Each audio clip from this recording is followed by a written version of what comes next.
എന്തായാലും ഇന്ന് ഉച്ചവരെയുള്ള മന്ത്രിസഭാ രൂപീകരണ ചർച്ചകളിൽ കീ ഫാക്ടർ അല്ലെങ്കിൽ കീ റോളിൽ നിന്നത് പി.ജെ. ജോസഫ് ആയിരുന്നു. 2 സീറ്റ് വേണം എന്നുള്ള നിർബന്ധത്തിൽ പി.ജെ. ജോസഫ് നിന്നു. എന്നാൽ കോൺഗ്രസ് സമ്മർദ്ദത്തിന് വഴങ്ങി 2 മന്ത്രിമാരെന്ന ആവശ്യത്തിൽ നിന്ന് പിന്മാറി കേരള കോൺഗ്രസ് ജോസഫ് വിഭാഗം. ഒരു മന്ത്രിസ്ഥാനവും ചീഫ് വിപ്പ് പദവിയുമാണ് കേരള കോൺഗ്രസിന് ലഭിച്ചത്. മോൻസ് ജോസഫ് കേരള കോൺഗ്രസ് ജോസഫ് വിഭാഗത്തിൽ നിന്ന് മന്ത്രിയാകുമ്പോൾ അപ്പു ജോൺ ജോസഫ് ചീഫ് വിപ്പാകും. വിപിൻ സി വിജയൻ ചേരുകയാണ്. വിപിൻ, ഈ തെരഞ്ഞെടുപ്പ് കാലത്ത് ഏറ്റവും കൂടുതൽ കോംപ്രമൈസുകൾ നടത്തിയത് കേരള കോൺഗ്രസ് ജോസഫ് വിഭാഗമാണ് എന്നുള്ളത് സംശയമില്ലാതെ പറയാം. ആദ്യം 10ൽ 2 സീറ്റ് വിട്ടുകൊടുക്കുന്നു. ഇപ്പോൾ 2 മന്ത്രിപദത്തിലൊന്നും. അപ്പോഴും ചീഫ് വിപ്പ് പദവി അപ്പു ജോൺ ജോസഫിന് പദവി നൽകുന്നതിനെതിരെ വിമർശനം അതിനുള്ളിൽ തന്നെയുണ്ട്. പക്ഷേ ചീഫ് വിപ്പ് സ്ഥാനം അപ്പു ജോൺ ജോസഫിലേക്ക് തന്നെ എത്തുന്നു അല്ലേ?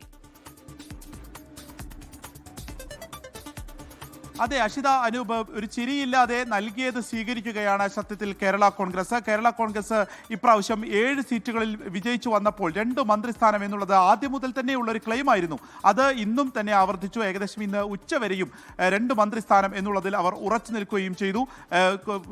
മുഖ്യമന്ത്രിയുമായിട്ടുള്ള ചർച്ചയിലും അവർ അതേ ആവശ്യം തന്നെയാണ് ഉന്നയിച്ചത്. പക്ഷേ ഒരു മന്ത്രിസ്ഥാനം മാത്രമേ നൽകാൻ കഴിയുകയുള്ളൂ എന്നുള്ളത് ക്ലിയർ കട്ടായി കോൺഗ്രസ് പറയുകയായിരുന്നു. അങ്ങനെയാണ് ഒരു മന്ത്രിയും ഒപ്പം തന്നെ ഒരു ക്യാബിനറ്റ് പദവിയോട് കൂടിയ ചീഫ് വിപ്പ് എന്നുള്ള ഈ 2 പദവികൾ കൊടുക്കാം എന്നുള്ളതിൽ ഉറയ്ക്കുകയും ചെയ്തത്. അപ്പോൾ അത് സ്വീകരിക്കുകയാണ്. ഇപ്പോൾ വലിയ സുഖവുമായി മുന്നോട്ട് പോവുകയാണ് ആദ്യഘട്ടത്തിൽ വേണ്ടത് എന്നുള്ളതാണ് കേരള കോൺഗ്രസിൽ പ്രധാനമായും ഉയർന്നു വന്നത്. അപ്പോൾ അങ്ങനെ വരുമ്പോൾ ഏത് വകുപ്പ് എന്നുള്ളൊരു ചോദ്യമുണ്ട്.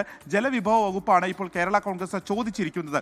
പക്ഷെ അത് ലഭിക്കുമോ എന്നുള്ളത് ഉറപ്പായിട്ടില്ല. കാരണം അത് RSPക്ക് ഇപ്പോൾ പറഞ്ഞു വെച്ചിട്ടുള്ള ഒന്നാണ്. അത് മാറ്റി അത് കേരള കോൺഗ്രസിനെ നൽകുമോ എന്നുള്ളത് ഉറപ്പില്ല. കൃഷിയും മൃഗസംരക്ഷണവുമാണ് കോൺഗ്രസ് മുന്നോട്ട് വെച്ചിരിക്കുന്നത്. ഇതിൽ കൂടുതൽ കൂടിയാലോചനകൾ നടക്കും.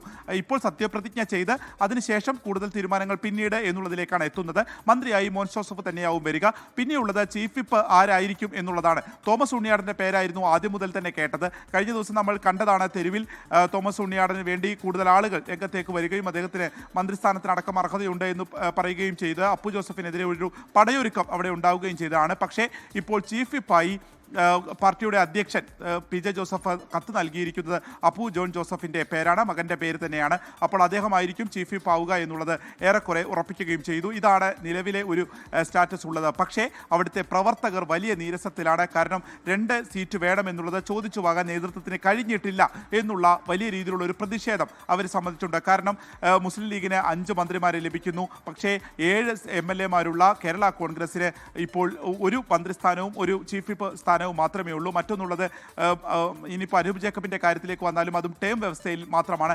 അങ്ങനെ പൊതുവെ ഒരു അവഗണന നേരിട്ടു എന്നുള്ളതുണ്ട്. പക്ഷേ അത് ഇപ്പോൾ തുറന്നു പറയുന്നില്ല എന്നുള്ളത് മാത്രമേ ഉള്ളൂ. അങ്ങനെ അതും വലിയ പ്രതിസന്ധികളില്ലാതെ പരിഹരിച്ചു എന്നുള്ളതാണ് കോൺഗ്രസ് നേതൃത്വം പറയുന്നത്. പക്ഷേ കേരള കോൺഗ്രസിനെ സംബന്ധിച്ച് നീരസമുണ്ട്. വരും ദിവസങ്ങളിലും അതിൻ്റെ രാഷ്ട്രീയ ചലനങ്ങൾ ആ പാർട്ടിയെ സംബന്ധിച്ച് ഉണ്ടാകുമെന്നുള്ളതും തീർച്ചയാണ്.